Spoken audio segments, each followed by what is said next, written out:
All right, last minute package came. It's from Bill Lewis, and I'm really excited to show you guys this. I've had some of them. These are the Bill Lewis hammer traps, but I now have them in a big, wide variety of colors. This one here's Baton Rouge. This one here's gold, black, splatter, orange belly, which is kind of a cool deal. I can show you all these up close here in a second, but what makes this bait really special, and I was telling everybody that would listen to me at Susquehanna Fishing Tackle a week or so ago for their um, fishing show they had going on, as I was showing these people the bait, is that this guy right here, it doesn't fish like the original Bill Lewis rattle trap, where that one comes through the cover, and then when it falls, it kind of falls on its side. This one's balanced, and how they have this design, it actually shimmies on its way down. So as it falls, it goes like this, really slow fall. So what's cool about this is you throw this out there, say you hit a patch of grass, you rip it out of there, and as it falls, it's going, and those fish will catch this bait on the way down. It's a really neat little setup they got going on and designed with this. To be completely honest with you, I only got to fish it probably 3 or 4 times, and it was for smallmouth. So what I was finding, I was going out to the Susquehanna River, and I was throwing this up into like the little current breaks in, say, I was using a 3/8 ounce one. It was probably between 2 and 7 foot, and I'd throw it into these little current breaks. And one spot that had a really big group of them, it would throw it out there, and it would be falling, and it would never make it to the bottom. As it was falling, I'd rush my line, go hop, and I'd reel down and have it. And it'd be in their crushers. It was really cool little deal. I'll post some pictures in this video with it. I've also put them on my Instagram account. That was in, it's called Sneaky Shad. This is like a chartreuse shad looking color. Did really well with that one. But to take a little closer look at it here, let's see if you can see that. It's got a really kind of well-defined edge. It's got some like angles to it that helps it catch that water as it's falling. It comes with these, I believe they're Mustad or Owner triple grips, whatever they are. They're solid hooks that it comes with originally. So unless those fish are really swatting at it, these are good ones to use. If they're swatting at it, that's when I'd put those Hayabusas on. I use the TBL 930s. I would put size probably 4s on there. You might even be able to get away with a 2 and a 4 on there. But you can see it's got a really just a cool overall design. Looks really good. Got all those BBs in there. Make sure this fish could hear it from a long ways away. This gold color with that orange on its belly, I really, really like that in dirty water. Unless those fish, they'll hear it coming from a long ways, but then they also can actually see it down there in that dirty water. It really throws off some shine. So that's one color that I'm really excited for. That next one from all my northern friends, this is called Pro Perch. This one I actually had a little bit of help designing in the color originally in the MR12. And it's kind of followed through with these other patterns where you see it's got that orange on there. But what's really nice is it's got that white belly. If you ever look at a white perch, they have yellow perch. They have a really white belly on them.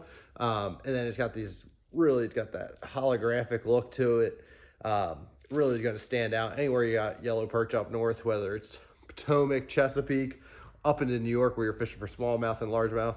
Yellow perch is a really big factor with what they're eating. They cast really well. You can see you can actually see in here. I don't know if you can see in this one, but it's got 3 BBs in the front chamber, and it's got 4 in the back, and that's how it's making all that noise. So that one's a very good color. I'll have them in there. And if I didn't say this before, they come in a 3/8 and they also come in a 5/8. The 3/8, I'm going to be fishing a little bit shallower.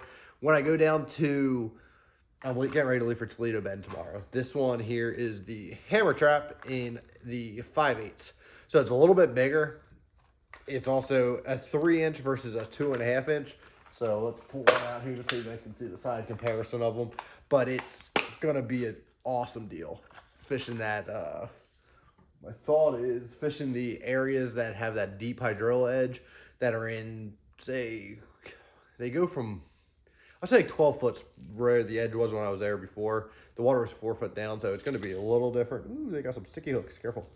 But you can see the size difference there. And it's not that big of a trap. Like it's going to be a really good size for those fish to eat, especially the largemouth. Um, and then that little guy, if you need to finesse them a little bit more, maybe you're catching some smallies. So you got two really good sizes.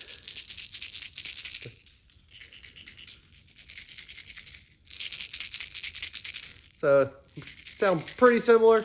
The big one might be a little bit of a deeper sound to it, but yeah, it's really, I'm excited to get out there. Fish put these to the test a little bit more.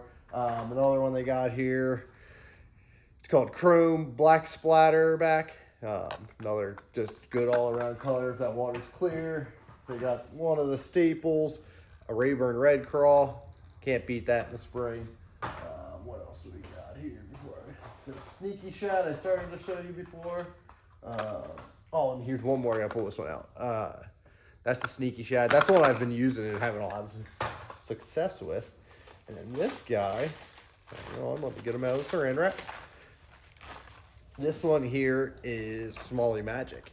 And let's pull this one out. This one deserves a little chance to be shown and seen in all of its glory.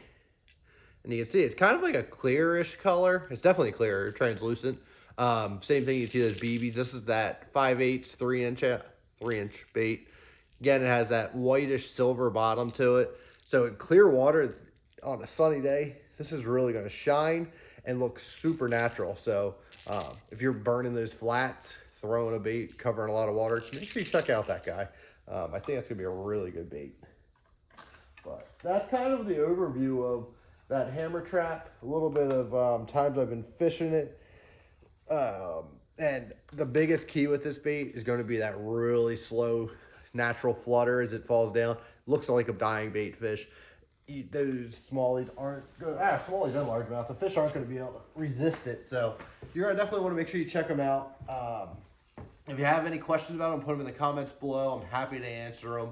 And you'll be probably seeing this bait show up at Toledo Bend quite a bit with the style of fishing I plan on doing down there. So thanks for watching. I hope you have a great day, and I'll talk to you again soon.